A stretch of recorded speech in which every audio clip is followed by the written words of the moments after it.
Hello everyone and welcome to Chetan Bharat Learning. In this video, we will take a look at the Supreme Court's latest order, green lighting the green crackers, जिसकी वजह से अब दिल्ली और NCR के areas में 2 दिनों के लिए ग्रीन क्रैकर्स मिलेंगे।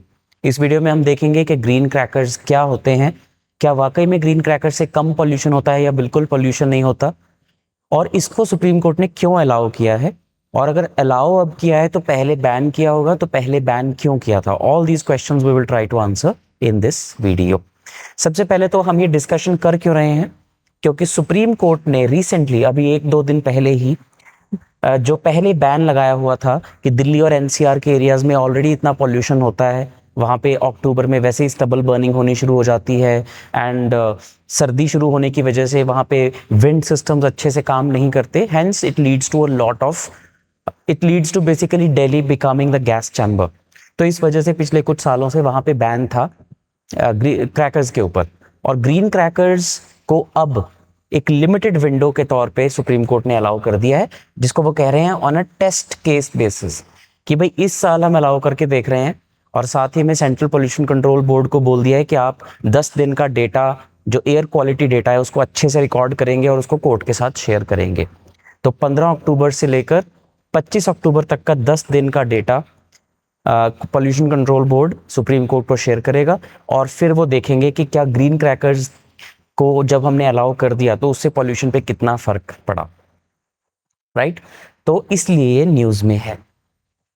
तो सुप्रीम कोर्ट ने ये ऑर्डर क्यों दिया है, अगर हम ब्रॉडली देखें, क्रैकर्स पे बैन लगा देना सिर्फ एक एस्पेक्ट है कि उससे पॉल्यूशन कम होगा या उससे पॉल्यूशन नहीं होगा, but on the other hand there are other aspects that need to be taken care of. For example, festive traditions, लोगों की इससे बहुत सारी फीलिंग जुड़ी हुई हैं, साल में एक ही बार लोग पटाखे चलाते हैं। देन फायर क्रैकर इंडस्ट्री है पूरी की पूरी, जिसमें हजारों लाखों लोगों को एम्प्लॉयमेंट मिलती है। But then on the other hand you have public health crisis as well, क्योंकि एयर पॉल्यूशन तो अब एक फंडामेंटल राइट की वायलेशन मानी जाएगी। अगर हम सुप्रीम कोर्ट के पिछले ऑर्डर्स की इंटरप्रिटेशन को देखें तो right to clean air is a part of article 21, right to life and personal liberty. तो उस हिसाब से तो ये फंडामेंटल राइट है। तो एक तरफ ये है, और एक तरफ ऐसे तो फंडामेंटल राइट टू लाइवलीहुड भी है, जो लोग फायर क्रैकर इंडस्ट्री में काम कर रहे हैं।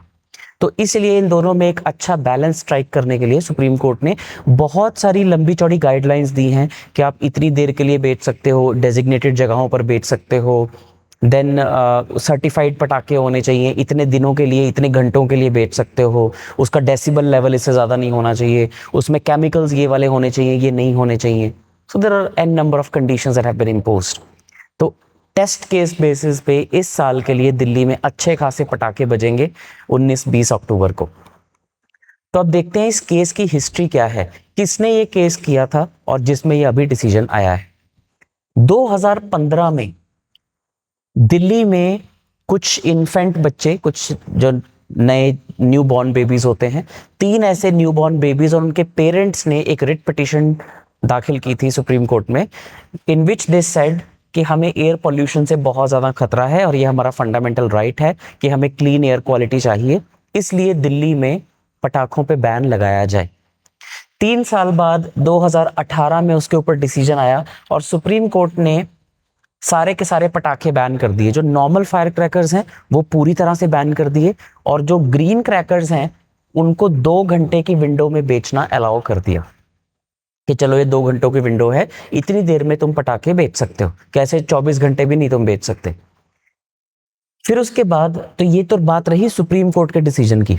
2020 में जब वहां पे आम आदमी पार्टी की गवर्नमेंट थी तो दिल्ली पॉल्यूशन कंट्रोल कमेटी ने टोटल बैन इंपोज कर दिया, जिसको हम कह सकते हैं ब्लैंकेट बैन, कि किसी भी तरह का कोई भी पटाखा दिल्ली में ना तो बनेगा, ना बिकेगा, ना खरीदा जाएगा और ना ही चलाया जाएगा।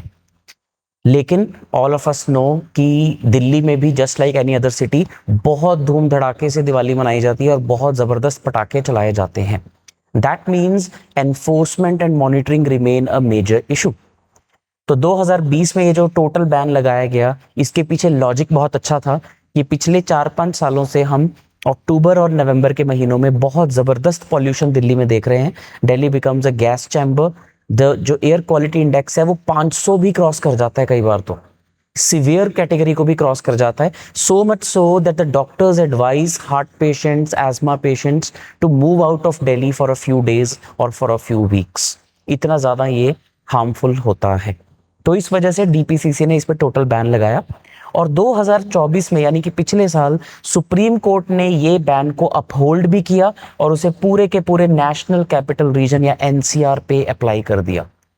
इसका मतलब ये बैन अब सिर्फ दिल्ली पे नहीं था, ये उसके आसपास आने वाले उत्तर प्रदेश के बहुत सारे डिस्ट्रिक्ट्स और हरियाणा के आधे से ज़्यादा डिस्ट्रिक्ट्स पे भी अप्लाई होता है, because they fall under the national capital region category. तो ये इसकी एक टाइमलाइन है कि कैसे पहली बार पिटीशन डली, फिर सुप्रीम कोर्ट ने लिमिटेड वे में इसको अलाउ किया, फिर डीपीसीसी ने इस पे बैन लगाया और फिर सुप्रीम कोर्ट ने उस बैन को अपहोल्ड किया और उसे और ज़्यादा एक्सटेंड किया. लेकिन अब इसमें एक नया मोड है 2025 का ये लेटेस्ट ऑर्डर, जिसमें अगेन एक तरह से देखा जाए तो 2018 वाला ऑर्डर रिपीट किया है सुप्रीम कोर्ट ने कि ठीक है, जो ट्रेडिशनल फायर क्रैकर्स हैं उन पे बैन अभी बना रहेगा, लेकिन जो ग्रीन क्रैकर्स हैं उनको एक एक या दो दो घंटे की विंडो में 2-3 दिन के लिए बेचा जा सकता है. वो हम देखते हैं अभी कि वो गाइडलाइंस क्या है. तो उससे पहले देखते हैं कि ग्रीन क्रैकर्स होते क्या है. क्या ग्रीन क्रैकर्स वो क्रैकर्स होते हैं जो ग्रीन कलर के होते हैं, या सिर्फ वो जब फटते हैं तो ग्रीन कलर की आतिशबाजी होती है? Not exactly. ग्रीन क्रैकर्स का मतलब है वो पटाखे जो सर्टिफाइड होते हैं किसकी तरफ से? CSIR की तरफ से और नीरी की तरफ से. CSIR council for scientific and industrial research and NEERI is national environmental engineering research institute. तो CSIR और नीरी, ये जो आप लोगो देख रहे हैं, ये लोगो उन पटाखों के ऊपर लगा होता है जिन्हें CSIR और नीरी ने मिलके सर्टिफाई किया होता है. तो ऐसे नहीं कि आप किसी भी पटाखे को ग्रीन क्रैकर बोल देंगे. There is a proper certification mechanism और मैन्युफैक्चरर्स को प्रॉपर लाइसेंस दिया जाता है कि आप ही बना सकते हो ग्रीन क्रैकर्स, और उस पर पूरा चेक रखा जाता है थ्योरेटिकली. तो ग्रीन क्रैकर का मतलब ये नहीं है कि ये पटाखे पॉल्यूशन फ्री होते हैं, लेकिन इनसे ट्रेडिशनल पटाखों के मुकाबले 30 to 80% लेस पॉल्यूशन होता है. तो मिनिमम 30% कम पॉल्यूशन होता है और मैक्सिमम जो बहुत अच्छे ग्रीन क्रैकर्स होते हैं वो 80% तक कम पॉल्यूशन कर सकते हैं. इतने एफिशिएंट ये होते हैं. तो मतलब they are not pollution free but they are less, they emit less pollution, ये बात जरूर है. ठीक है जी. तो CSIR और नीरी मिलके इसे सर्टिफाई करते हैं. इसमें क्या क्या मेजर चीजें होती हैं? पहली बात तो इसमें क्या क्या नहीं होता. They do not contain harmful chemicals जैसे कि बेरियम नाइट्रेट, आर्सेनिक, लिथियम और मर्करी. इस बार क्योंकि ये इतना न्यूज में चल रहा है, यू कैन एक्सपेक्ट कि यूपीएससी प्रीलिम्स में ग्रीन क्रैकर्स के ऊपर एक क्वेश्चन आ सकता है जिसमें उनकी ये साइंटिफिक कॉम्पोजिशन पूछी जा सकती है, या उससे रिलेटेड कुछ इंपॉर्टेंट कि ये केमिकल उसमें होते हैं या नहीं होते हैं, ये पूछा जा सकता है. कुछ ग्रीन क्रैकर्स ऐसे होते हैं जिसमें वाटर वेपर या डस्ट सप्रेसेंट्स बीच में ही होते हैं. तो जैसे ही वो पटाखा चलता है या फूटता है तो उसमें कुछ वाटर ड्रॉपलेट्स होते हैं या कुछ डस्ट सप्रेसेंट होते हैं जो कि PM 2.5 या डस्ट को फैलने से रोकते हैं. देन ऐसा माना जाता है कि ये PM 2.5 या पर्टिकुलेट मैटर 2.5 जो कि सबसे लीथल पॉल्यूटेंट्स में से एक होता है, लंग्स में चला जाता है हमारी सांस के थ्रू और लंग्स में जाके चिपक जाता है. तो PM 2.5 के एमिशन को कम से कम 30% तक कम कर सकते हैं ग्रीन क्रैकर्स, ये भी सर्टिफाइड है.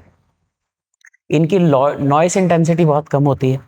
All of you can imagine कि कुछ ऐसे प्रोहिबिटेड पटाखे हर साल हमें सुनने को मिलते हैं जो जब पटाखा फूटता है तो हमें ऐसा लगता है कि कोई बम फट गया हो.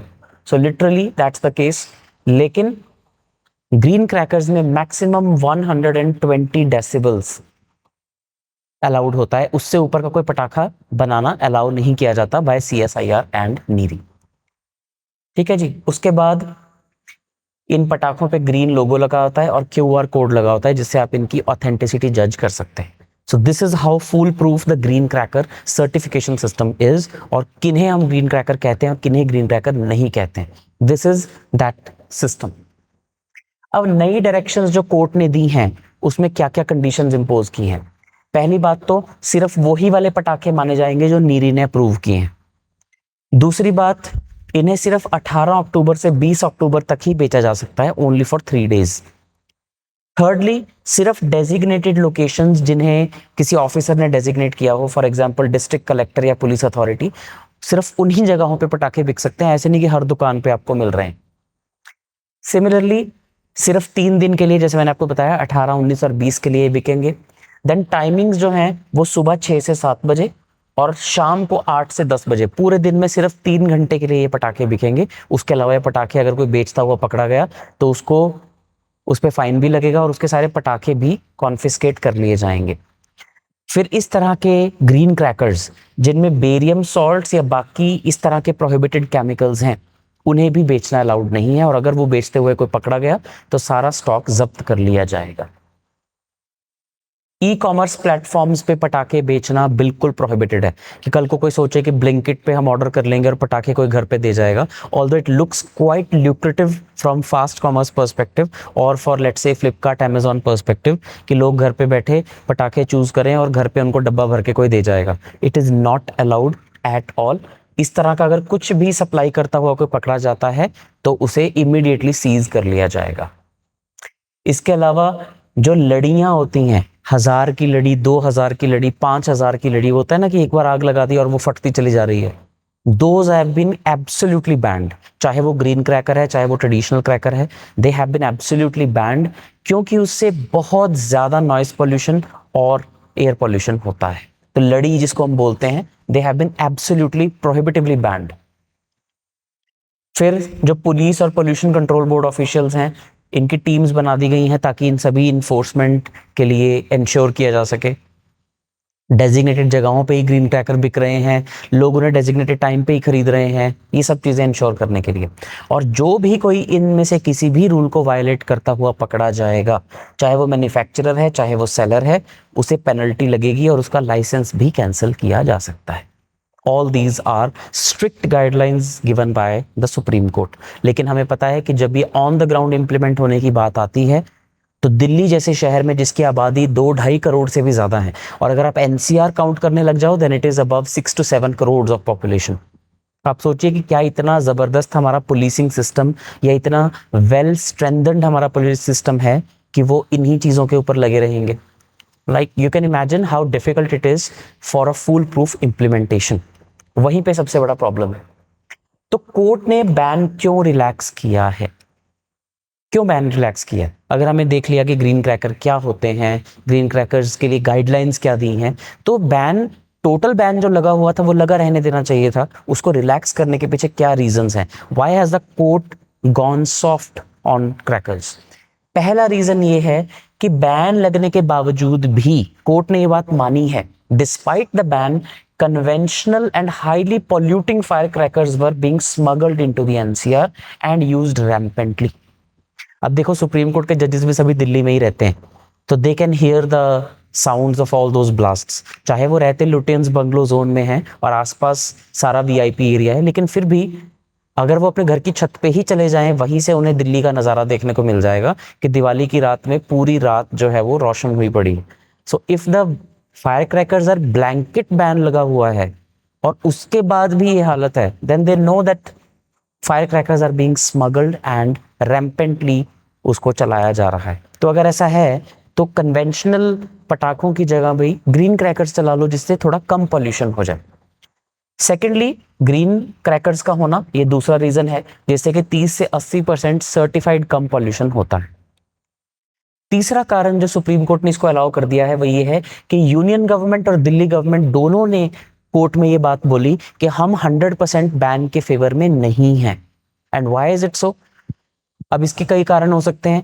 एक ये हो सकता है कि वोट बेस है, वो लोग जो पटाखे चलाते हैं और वो लोग जो पटाखे बनाते हैं, बट ये भी बात है कि उनका लाइवलीहुड भी प्रोटेक्ट करना सरकारों को ही देखना है, तो एक इकोनॉमी उससे बहुत इंपैक्ट होती है। इसलिए शायद दोनों सरकारों ने कहा कि they are in the favour of relaxing the ban, और उन्होंने अश्योर किया है सरकार को कि हम इस बैन को पूरी तरह से एनफोर्स कराएंगे, जितना भी जो भी गाइडलाइंस आप सेट करोगे। और चौथा रीजन ये है कि कोर्ट ने इकोनॉमिक हार्डशिप भी उन लोगों की देखी जो ये पटाखे बनाते हैं, which are mostly in the states of Haryana, UP and Rajasthan. तो ये पूरा साल बैठ के पटाखे बनाते हैं, और अगर दिवाली के वो 2-3 दिनों में इनके पटाखे नहीं बिके, then that is a huge loss to them. Think about a farmer मतलब एक मेटाफर अगर हम ड्रॉ करें, थिंक अबाउट अ फार्मर जिसने पूरा साल अपनी फसलों पे मेहनत की हो और एंड में उसकी फसल खरीदने वाला कोई ना हो, उसकी फसल पे बैन लग जाए। It's not a good comparison, but metaphor के पॉइंट ऑफ व्यू से आप समझिए कि एक साल की मेहनत पे पानी फिर जाए, अगर ये 2 दिन लोग पटाखे ना खरीदें और उसके बाद उसकी डिमांड बिल्कुल खत्म हो जाती है, पूरा साल कोई भी पटाखे नहीं खरीदता है, लाइक उतनी क्वांटिटी में पटाखे अगर बेचने हैं, then Diwali is the only occasion. तो ये 4 कारणों की वजह से सुप्रीम कोर्ट ने इस बैन को रिलैक्स किया है। So this is all about what are game crackers, what is the case history behind it, why the court has allowed it, and now let's see. Court ने कहा तो है कि ये टेस्ट बेसिस पे है, तो अब ये 10 दिन का जो पॉल्यूशन डेटा कोर्ट के साथ शेयर किया जाएगा, उसके बेस पे कोर्ट डिसाइड करेगी कि अगले साल से क्रैकर्स अलाउ करने हैं या नहीं अलाउ करने हैं। That is all. Thank you so much and take care.